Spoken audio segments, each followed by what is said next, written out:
Three, two, one.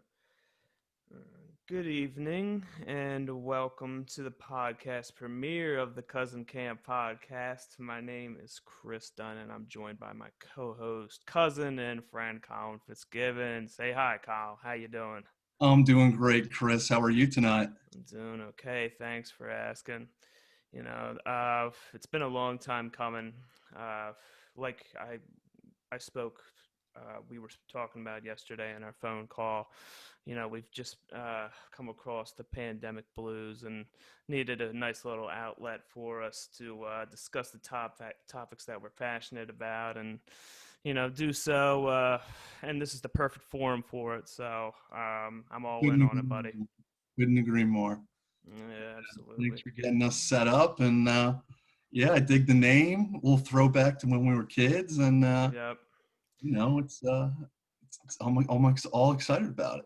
Yeah, that's what I wanted to go over.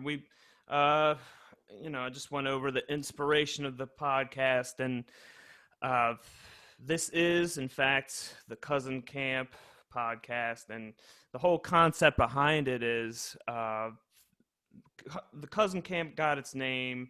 It goes way back to when me and Colin used to hang out together. I used to go to his parents' house in Connecticut, and for like a week or so or whatever, and we used to spend a bunch of time together with his sister and whatnot. We'd go to the pool, play a bunch of video games, more than normal, but some might think. But um, A little bit of uh, the baseball. person who came up with it was Colin's mother, Lori, my aunt Lori, and that's how it came about.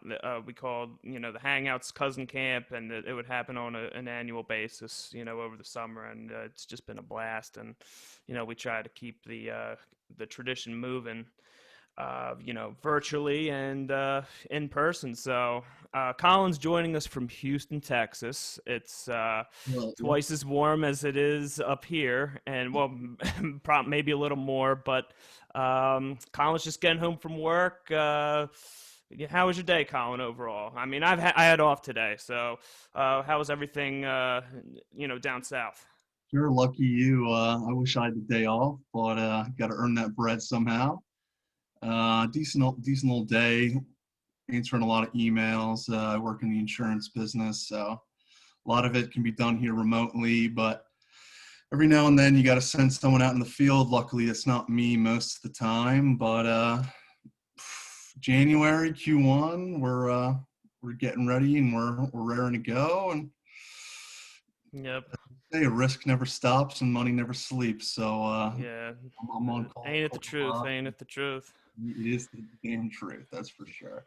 But So, decent little day, and the day got a little better at 4 p.m. Central Time, 5 p.m. Eastern, when my alma mater, the University of Texas, announced their new head coach, Steve Sarkisian. Sark, hook 'em horns. Hook 'em horns, baby. That's Got my it. UT diploma right back there. You can see it in the mirror. All right. Man, we're excited. Longhorn Nation is pumped up. As they should be. I mean, I visited the Texas campus, and you were my tour guide, and it was a wonderful experience, no doubt about it. And um, that was a big hire for them.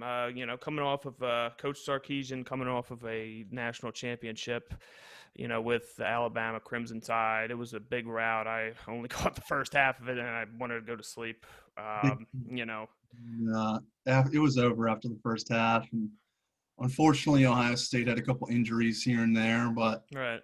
it was night and day who was the better team. And I'm just thankful that after the offense they called, that he's going to be calling plays for us. Uh, yep.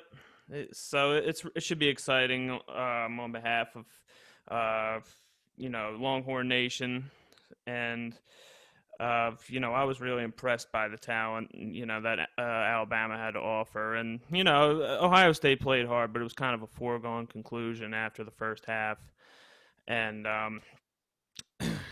you know, and speaking of Texas and everything. Um, now that it's going to be a new look for the Longhorns football.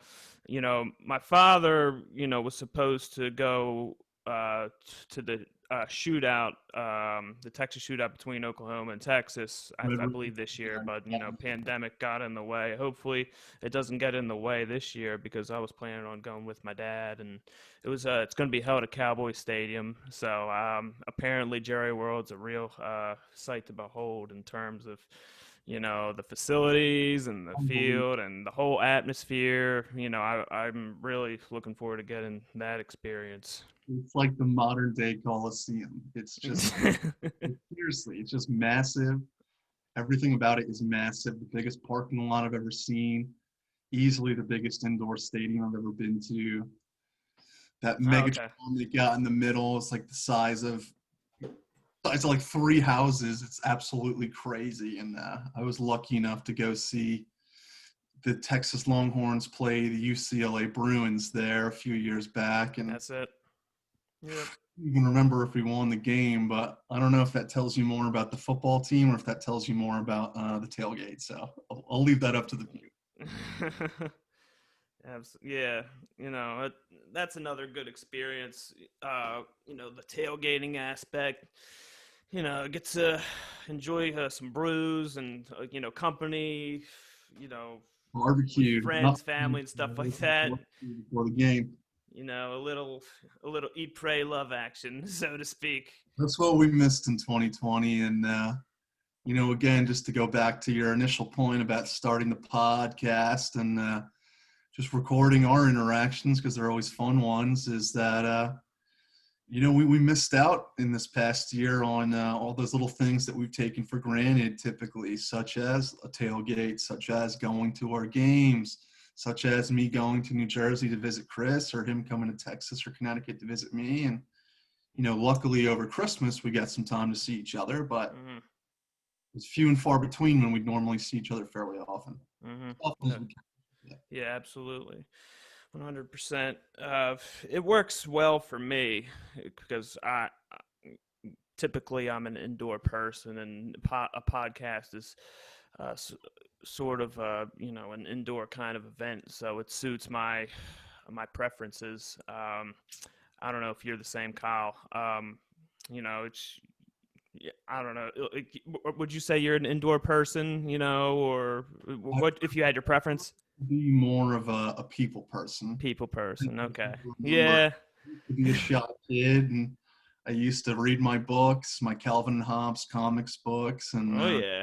play chess and read chess books, and just play on my Game Boy and just kind of sit in my room all day. But as I Yep. grew a little bit and got older and started getting involved in some team sports and That's making where it's at. friends, really brought me out of my shell. And once I started talking, they couldn't get me to shut up. So now I'm You now found your voice. found my voice. That's right. Yeah, very good. All right. Maybe find my fashion though. I the bucket hat and the white long sleeve tee, but It's unique, whatever's right for you. So, yeah, the podcast, it's that trend is really coming along. I'm, a big listener myself. I'm a Joe Rogan fan, and I've been getting into Mike Tyson's podcast. He's quite a character. He's just coming out of.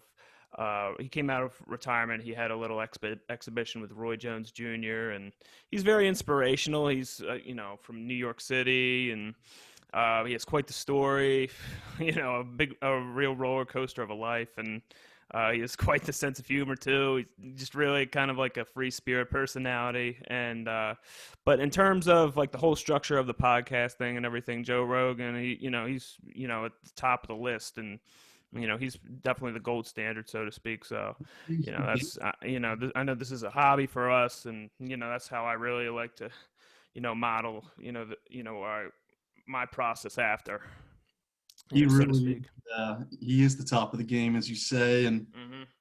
you know, I grew up listening to a lot of AM radio, especially Yankees games on 880 and WFAN and all that. And the whole talk radio format's good, great. It's proven system. It's got its people. It's got its following. But the nice thing about the podcast is you can listen on your own time. It's a little more casual. You're not restricted by a filter, just in case you want to say something a little controversial, a little bit off color. But hopefully, we'll leave that to a minimum here. But yeah, I think it's a beautiful forum, and it just seems to be the way that media is going on demand, and I think that's a good thing because we binge watch our TV shows. Why shouldn't we Mm-hmm. watch things we listen to as far as podcasts or music as well? Absolutely, yeah. Controversy is quite the segue. All right, it's got some. Wait, take a little volume off the phones. I'm just yeah. There's like a little static. I'm dealing with a little static right now. Perfect, much better. All right. Getting out the Can you hear fruit. me all right? I can hear you fine. All right, perfect. Um, yeah, I must have like put my hand on the wire or whatever. Okay. Um, so yeah, you were bringing up a lot of controversial topics and everything. And what was I going to?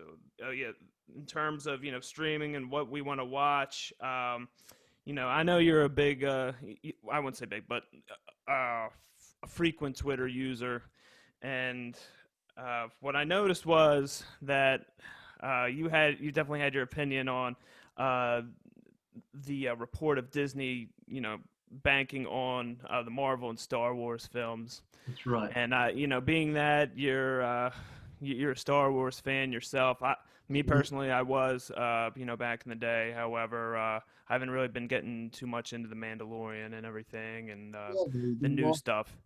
they lost me. I remember vividly. I mean, again, that's another thing that we shared a lot growing up was the Star Wars franchise and just things like that. Going to see the new movies when they came out with the prequel trilogy and all that, and just ultimately, I don't know if it's me getting older and a little more cynical, but when I went in theaters and saw Episode Seven, the J.J. Abrams feature, I can't even remember if he directed that one or not, but I just remember walking away being like, you know what? Something's not right about this. Something is, it seems like a cash grab. And, sure enough, about 8 movies later, Han Solo this, Mandalorian that, Rogue Yeah. One, now they're coming out with this and that. It just seems like they paid off George Lucas. They told him that his expanded universe is gone. And then lo and behold, they create their own expanded universe that's far less creative and it's just very derivative. Right. And it is disappointing that what was once a large favorite of mine that I could watch at any time is now, I don't know, it almost just seems like Disney just commoditized it. And now it's just an annual thing rather than something that used to be built up and a lot of energy and a lot of time and a lot of love was put into it by George Lucas, and now it's just Hmm. keep rolling them out, keep making them, and keep selling the merch. It's all back to the merch. Yeah, no doubt. The way it's set up and Universal and everything. You have, Disney World and all that, so getting their share and everything. Um, Also, everything that's going on in Washington D.C. I was in the midst of a dealer swap the other day. I was actually heading down to Maryland, and I couldn't believe it We're when I headed found towards out the what was foods happening. The division. Capitol getting stormed. I was like 45 minutes north of the whole thing going on, but yeah, Crazy. I mean, completely crazy, crazy times we live in. It's all a matter of uh, be, avoiding those kinds of situations, and or else you'll find yourself in a heap of trouble. But I mean, I do a lot of traveling in my job. When because we are a small dealership. Just so our listeners know, I work at a family-owned dealership as an internet salesman, and I also pick up inventory for the dealership and we whether it be pre-owned or new, and we I bring it back to the lot for us to sell, and that's typically how my work schedule is. Now I got my truck. I got my Ford F-150 through a local Absolutely. shop, Yep. but yeah, it's been great. Had it 3 years and about to buy out the lease and keep it another three, if not more. Very good. Yeah, the F-150s are very dependable, and they're the top selling vehicle for, um, 45 plus years. Top selling truck, out of all brands. So That- they've seen a lot of success. We're glad you're happy, Kyle. We're looking forward to seeing you. Well, oh yeah, you said you were going to buy your truck out too. So, Doesn't uh, mean that in a few years' time I won't be back for the next one. oh yeah, that's what it's all about. You know, customer satisfaction and making sales. You know, getting the bread. Um, That's but right. I wanted to mention uh, on Saturday I uh, went northbound to New Hampshire, and it was about a 5 hour trip each way. So it was a whole day trip for me. I got to, sail or drive across Vermont, and the weather was absolutely freezing. But however, the scenery was breathtaking. I I what did I drive up there? I drove a van, and I got to go through Connecticut and went through New York City, got to see all the sites and what have you.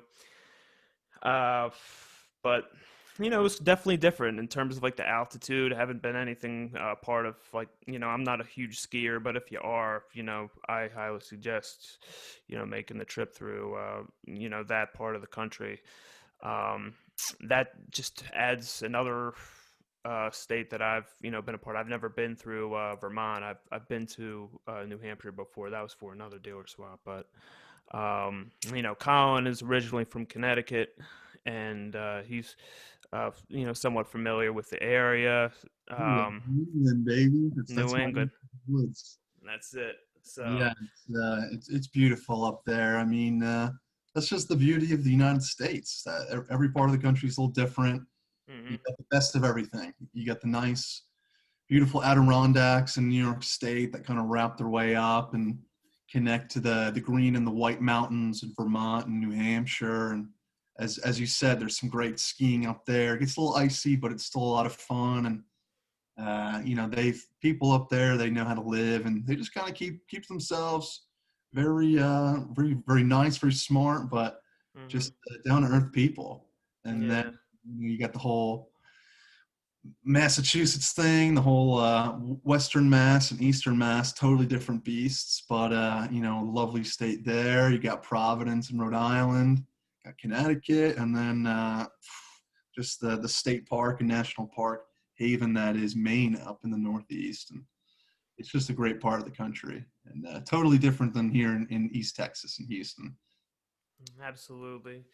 So on the way back, uh, back home to northwestern New Jersey, that's where I live. I was passing through Connecticut, and I was reminiscing on the old cousin camp days that we mentioned earlier in the podcast, and I saw a sign that said Wharton, and I believe Colin has family in that particular area. So I don't know. I was really getting in my feels, really, really reliving old times, and just figured I'd go through old Perry Lane and. Oh yeah, Uh, did you go check it out? no, I didn't. I just stayed the course. I was just thinking, oh, you know what? What if I were just because I used to do that. Like when I was younger, when trick or treating, I actually went to the old house I used to live in Drive. Glassboro. I might have told you this before, and like I wanted to go inside so bad just to see what it looked like, and that's what that's what kind of crossed my mind the other day, seeing what it would be like, what the old house on Perry Lane looks like, and Colin has his cousins and everything. And like, what if I were to just storm into your cousin's house or wherever your aunt and uncles, and just be like, "Hey, it's me, cousin Chris. Remember Yeah, me from 15 years ago?" that'd be a riot. Oh, what's up? Yeah, I just came from New Hampshire. Nah, they're good folks. They are absolutely, no doubt in my mind. Yeah, But I wanted to bring that up. That was a cool experience for me. Good. Um, Yeah, I'll miss it up there. I mean, that's always going to be home. But while I'm in my 20s and while I got my company paying me to live in different parts of the country, I'm going to keep doing it. And Texas has treated me very well. mhm. That's where I got my degree, as I said, in Austin, Texas, and lived here in Houston almost 3 years now. And I may be taking the next step and moving somewhere else soon, but we'll wait and see. We'll see where that takes. Absolutely, yeah. A lot of things are up in the air. Uh, you know, just for a lot of people, a lot of businesses, and that's just the situation at the moment. Um, in terms of, the holidays, they're all finished and everything. I got to see Colin. I'm down in Florida. My parents like to go down there. And we like to spend the holidays in that particular area. It's always a nice time, and where the location is very good. It's whenever you want to take a nice vacation with whether it's a significant other, it's a friend. It's where Highly what would you recommend. say? It's the southeastern part of the state. So Mm, yeah, go for yeah, it. Jupiter, Florida. There's a lot of nice places to go in terms of eat, drink, a lot of That's sports, a golfer. whatever you want, you're interested in. That is a golfer's heaven. Absolutely. Lives there. He's got a nice little resort called the Woods. I think Justin Thomas lives there now. I think a Hmm. few other people are all either heading there, spend some time part of the year there, and that is it's incredible. Super nice. Yeah. Same thing. Everyone's real friendly, but you get a large mix of people from all over, and they've Hmm. done a very very nice job building it up and still keeping some of that small town feel too. Yep. Absolutely. It's home is where the heart is, and a lot of people live by that philosophy down there. Um, it's just an enjoyable, when you're right by the beach, and um, you know, my goal personally, once Memorial Day comes around, I want to spend Memorial Day weekend there and just take a week's vacation or whatever. That's Lord willing, maybe that can happen. But that's pretty much Florida and everything. If my it was a nice day off for me overall. It was relaxing. I went and grabbed something to eat, and I'm actually sitting right next to my keyboard. I've been playing, uh, some songs and everything. I have my Mac, my microphone. I was trying to record some stuff earlier, um, but yeah, this is a nice keyboard. I've had it for a few years now. The Yeah, Yamaha. What do you got? say that again. What do you have? A Yamaha, a Yeah, I Sanyo? have a Yamaha. Yep. Excellent. Yep, it's a Yamaha. It is YPG 5335. It has a lot of cool sounds, and it served me well over the years. But yeah, it's one of my passions. Is what I love to do. It brings me a lot of joy. Um, that's what I was doing today.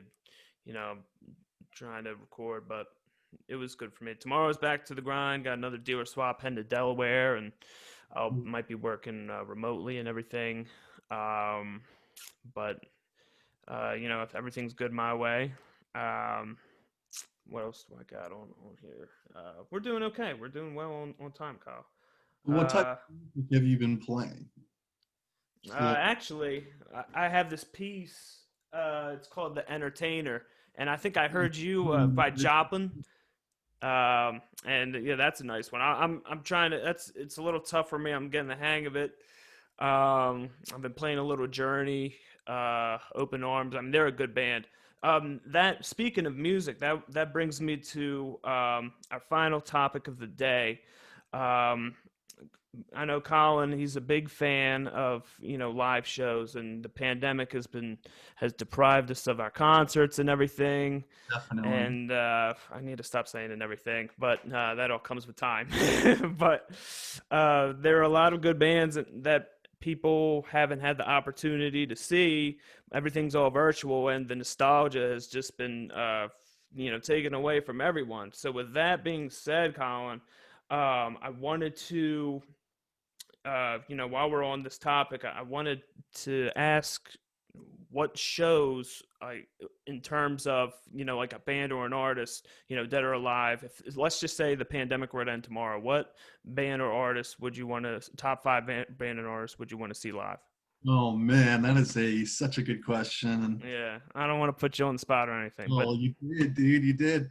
But that's the beauty of music. Music's a real lifetime machine. It's a time capsule. It can bring you back to that one memory, that one moment you had, and you get goosebumps all over, and your hairs are standing on edge if you remember that song from your senior prom high school, or maybe maybe it brings you back to a nice summer day or whatever. But man, if I had to pick one or a few artists or groups that I would like to see when the pandemic were over, if it were over tomorrow, a band up and at 'em right now that I think would be a blast to see would be hmm, the current band. It would probably be Kings of Leon. I think they just came out with a couple new songs. Been they're around a good. while, about 15, 20 years. Their sounds changed a lot. They started as a very, southern rock twangy group out of Tennessee and Oklahoma, and they kind of evolved into their little pop phase. But I think they're going to start, getting back to the roots a little bit here and Hmm. there. But there's a group I've been jamming to a lot lately that isn't around anymore, and unfortunately, that's because of old age and drug overdoses. Is a band called Thin Lizzy. Tin Lizzy, as they say. Thin Lizzy, yep. And Boys are back in town. Yep, they're a good band. boys are back in town. Fell Yep. on it, and based out of Dublin, and they had a couple bangers. Boys are back in town, Jailbreak, Black Rose, and yeah, I've been listening to them a lot. And Right. the cool thing about them is they have twin lead guitars. They don't have a lead guitar player and a rhythm guitar player. Both the guitar guys are the lead guitarists, and they synchronize and create a really unique sound. And that sound was ultimately not copied, but helped inspire Iron Maiden with their twin lead guitars. And Hmm. just they were one of the greats of their era for sure. And Sure. that definitely Boys are Back in Town is definitely a post-pandemic classic for sure. For sure. Yeah, that would have to be the lead act for me. Um, However, in terms of an act I would want to see, one of my followers on Twitter was commented on a video, and it was a picture of. Let me go to my replies. It was actually a video of. Yeah, here we go. Layla Hathaway singing, and peop the it reads, people. It was really like a parody. It says you can't people colon you can't sing chords, and then there's the video of Layla Hathaway just riffing and really singing her heart out. And one of my followers asked him, is that Snarky Puppy playing with her? And like I thought like it was an insult, like Snarky Puppy, but they're actually like a music group, and like this one of my followers, he's very like inquisitive. He's like inquisitive in like a funny way. So I commented "snarky puppy," with two question marks, and then I just said that's a new one. Like I thought it was like, but it's. I just learned that they're a musical group. But if the pandemic were to end tomorrow, I definitely want to see what Snarky Puppy's all about. I'm completely new to them. Yeah, that's Um, news to me. I've not heard of them before. I'll have to check them out. Yeah, but I mean, Layla Hathaway sounded very good. I'm a huge fan of her father, Donnie Hathaway, who's passed away for quite some time now. But he's definitely a soulful sensation, a soulful talent. For in terms of like soul music, huge inspiration for me. Um, but I'm getting a little more static. That's my 2 cents in terms of like the shows. That's all I have for today in terms Yeah. of talking points. Is there anything you wanted to bring up, Kyle, before we bring it to a close? I don't know. I just think we should try to be as optimistic as we can in this new year. I think whether or not it was forced upon us, I think 2020 was a little bit depressing, and I, for one, let things get me down a little bit, and it can be tough when you're living on your own or you're away from your family. Like I'm the only one in my family that lives in Texas. Everyone Mm-hmm. else in New Jersey or Connecticut or elsewhere up in the Northeast, and it's this hasn't been easy on everyone. So I just want to send a little message of positivity out there that what, this year we should keep our chins up, because you know what, things are looking a little bit better. We're finally getting there with COVID vaccines, and slowly but surely it seems like places are getting a handle on how to open up safely. And I just look forward to getting back and enjoying things that again maybe we took for granted a little bit, such as Mm-hmm. walking down the street, going to your local bar, your local pub, having a couple beers. That's I miss that a lot. And so just keep your chins up. 2021. Who knows what's in store, but hopefully a lot more good than bad. And Yep. this is exciting. And hopefully 21 brings a lot more episodes and a lot more conversations of the cousin camp. Absolutely. Here, here.